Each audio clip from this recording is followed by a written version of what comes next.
Hey folks, welcome back to my channel, Relationship Haven. My name is Gary and I hope you're all having a fantastic day or evening, wherever you are. In today's story, Opie found out his wife cheated on him with a colleague of hers after he hired a PI. The PI then revealed that Opie's wife and her affair partner had numerous times talked about planning to take Opie's life by poisoning him so they could hide their affair. The next story is an instant revenge story where Opie's wife cheated on him with a guy she met at a bar and then immediately got herpes and now her life is over. Let's get into today's stories. We got married in the year 2000, had 2 kids, and lived a generally happy life of a working couple. A few years ago, her interest in our relationship started tapering down. Whenever I brought it up, she'd attribute it to her work and the responsibilities of the kids. She'd shower me with some extra attention for a few days, and we'd move on. The discovery day was Valentine's Day in 2020. We had planned to cook together at home. When I returned home from work that day, she wasn't there. I checked her location on Find My iPhone, and she was at her favorite restaurant. She returned home drunk later and passed out. I checked her phone and found messages between her and the affair partner. We had shared our respective passcodes with one another. However, she had been very diligent about physically guarding her phone and deleting all their communications right away, but she missed the last few on account of being drunk. Also, it was the first time in years she had left her phone unattended. It usually went everywhere with her, even in the shower. She had been sleeping with her phone under the pillow for the past few years. After some time, I finally had confirmation of the affair and the identity of who the affair partner was and still is. It turned out that he was a colleague of hers. He's married, too. I chose not to confront the wayward spouse right away. I had been developing a growing awareness that she was becoming a masterful and smooth liar. Anytime she needed to explain her whereabouts, she would come up with a perfectly plausible excuse at the spur of the moment. I wasn't expecting anything out of confronting her other than being buried with 1,000 lies, such as it being a harmless flirtation or just a quick one-time indiscretion. I needed to know the depth of her affair. I instinctively knew it pretty much at this point, but I wanted solid data. I hired a private investigator and put some security cameras outside my home to see who was coming and going. The PI obtained the security footage at her favorite restaurant going back over a year.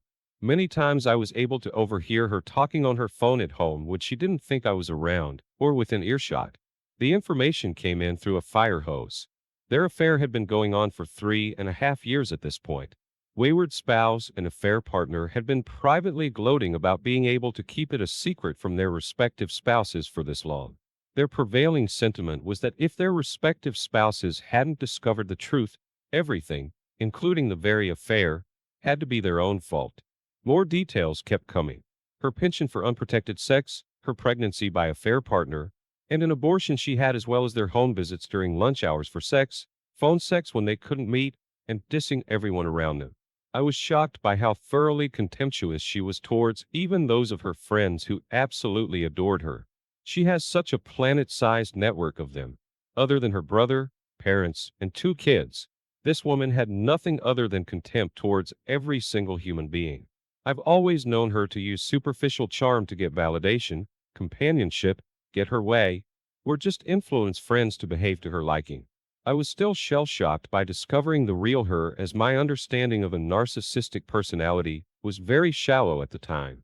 The PI gave me names of the other affairs she had had, or was still carrying on. She also slept with her boss, among others, as an example. Just when I thought it had been all there was, little did I know that there was a plot twist in the offing.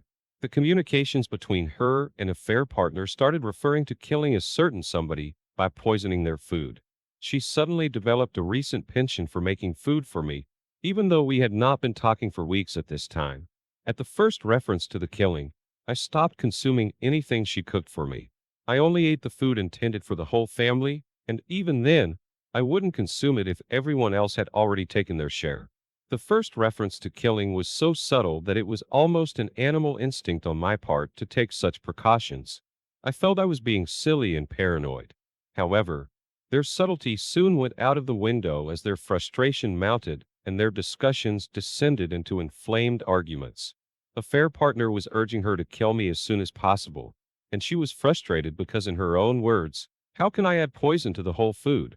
I immediately canceled my life insurance. My mental health had been tapering down for a while, and I was struggling to maintain my sanity. Nothing more was to be gained by staying the course. So, for the first time in months, I spoke to her. I told her that it was time to start planning for our divorce, and that I knew about her and the affair partner. I gave her 4 to 5 quick examples of things that she couldn't believe in her wildest dreams that anyone other than the affair partner and she could have possibly known. I concluded with the assertion that my decision for divorce was 100% final. Moments into the conversation, her eyes went wide and her jaw hit the floor. The whole speech took 2 minutes, and that was the end of a 20-year relationship.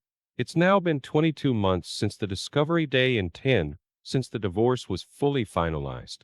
My daughter lives with me half the time, and my son lives with my ex-wife full time. My son had discovered about their affair on his own, as he had been to her work and seen them acting extremely familiar with each other. Post-divorce, he asked me if his hunch of the affair was true. I confirmed it, but made sure not to add anything more. He spilled the beans about the affair to my daughter, too. Child support is pretty punishing in the state I live in, and despite making a 6-figure salary, I'm living on what's essentially poverty wages. I focus on physical and mental health, had 2 brief relationships since the divorce, and hope to land a long-term partner. Every morning I wake up and realize I'm alive and sane. My mind gets filled with serenity. I'm at peace with the world for the first time in ages. Wow, OP, after reading your story, it sounds like your wife is not only a narcissist, but also a full-blown psychopath. Your wife and her affair partner were willing to take you out just to uphold their affair. Your wife and her affair partner honestly sound like monsters, and they both deserve each other. I would recommend finding a way to contact and tell the affair partner's wife if you can. I would also tell your son everything that happened. Your wife has absolutely zero remorse, and your children definitely do not need to be around a dangerous woman like that. Let's see what the comments had to say about the situation. Big Cat Head said, "Are you going to report this to the police? It's not conclusive proof of anything, but it is evidence worthy of an investigation." OP responded by saying, "The evidence is not admissible in court. We don't live together anymore, and I'm not in danger. My main concern is what kind of impact it might have on the kids if it, the murder plot that is, becomes a piece of public knowledge. As it is, the divorce has been very hard on the kids." Accomplished Milk 816 said, "Wait, did she admit wanting to murder you? Do your kids know that? Did you tell the affair partner's spouse? Did your wife want to keep the marriage?" OP's response was, "I confronted her with the evidence, and she stayed silent in shocked disbelief. My kids don't know that, and I haven't told them. She wanted to keep the marriage, but I didn't." Now let's get into today's second story. I'm posting my story today because over the past year and a half, I have been a lurker on here and have read many of other people's stories. I'm trying to get some sort of insight or clarity that would help me in my situation. There are a lot of heartbreaking stories on here, but also some gems. I hope you can take something away from my story, or that it can give you some sort of clarity on your journey through whatever it is you're going through. Back in 2018, at the end of July, my wife left for a quick work trip on a Thursday and flew home Saturday morning. That evening, my wife and I went to my stepdad's birthday dinner, and nothing seemed off or anything. Totally normal. Sunday, we had our typical routine, grocery shopping, errands, and got ready for the work week. The following Monday, when the work week started, everything seemed normal, and we did our usual texting throughout the day. But on my way home from work, she texted me saying, "I think I have a yeast infection, and I'm going to get it checked out." I made a joke saying, "Hopefully it's not an STD, LOL." She lolled back, and that was that. A few hours later, before I had seen her, she texted me and said, "Your comment earlier about it being an STD was weird. You don't think I'm cheating on you, do you?" I kind of laughed and texted back, "No, LOL." But something about that comment, for her to say that, did put me off a little. Thinking nothing of it, I went back to whatever I was doing. Looking back, this was red flag number 1. 2 days went by, and she said that it got worse and that she was going back in. I thought to myself, wow, I feel bad for her because I know she has had something like this mildly before, but never this bad. When she came home from the doctor for the second time, she said she now has thrush and a severe yeast infection. I remembered thinking to myself, what is thrush? and she explained to me how it's a throat infection. I remember joking with her saying, well, if you're sick, stay away from me because I don't want to get sick. And I'm so glad I did stay away. Looking back, all of this was red flag number two. For the next couple of days and into the weekend, she was pretty much bedridden. She called into work and did some work things from home that she could. I remember not getting too close to her those handful of days and just kind of looking at her while she was either in bed or on the couch and just feeling bad. She was clearly sick, and there really wasn't anything I could do. The following week, as she started to feel better, that's when I noticed something was going on with her. One day I came home from work and she was crying on the couch. I asked her what was wrong, and she said that she was going to start seeing a counselor. I was a bit puzzled, but I said, okay, and asked if I was going to go to or if I needed to go. She said no, and that she just hasn't been feeling herself and needed to talk to someone. I said, okay, red flag number three. A few days later, I get out of the shower and she is sitting on the bed crying again. I asked what's going on, and she said to me, is this as good as it gets? Is this what we want?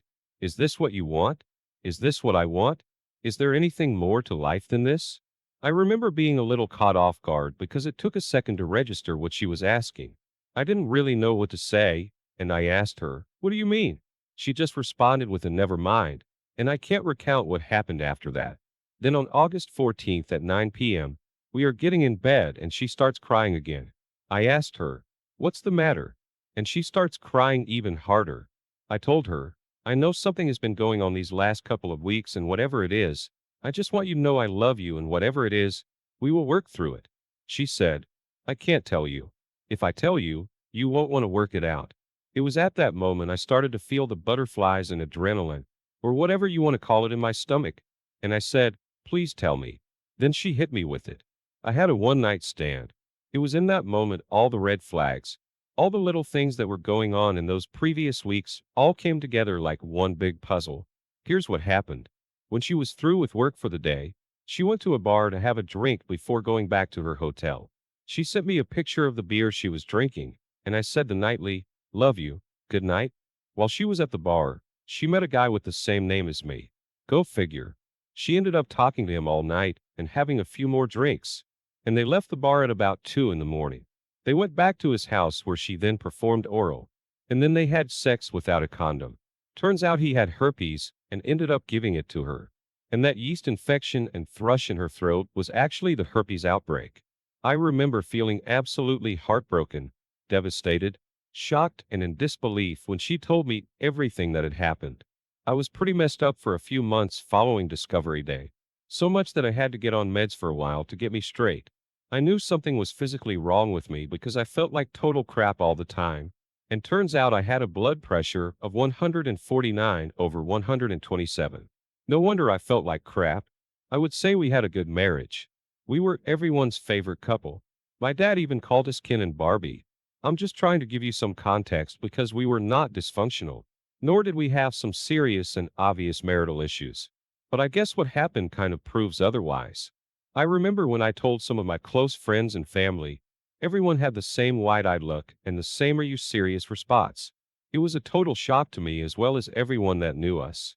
She's been going to a counselor this entire time and digging into everything that happened. The whys, the hows, the whats, all of it. She has told me she doesn't know why out of all the times she's been hit on by guys, why she gave in this time. It doesn't really matter, though, because what's done is done, and all it takes is one time to bring a marriage crumbling down. She did say he made her feel wanted, gave her attention, and I guess validated her by telling her she was beautiful.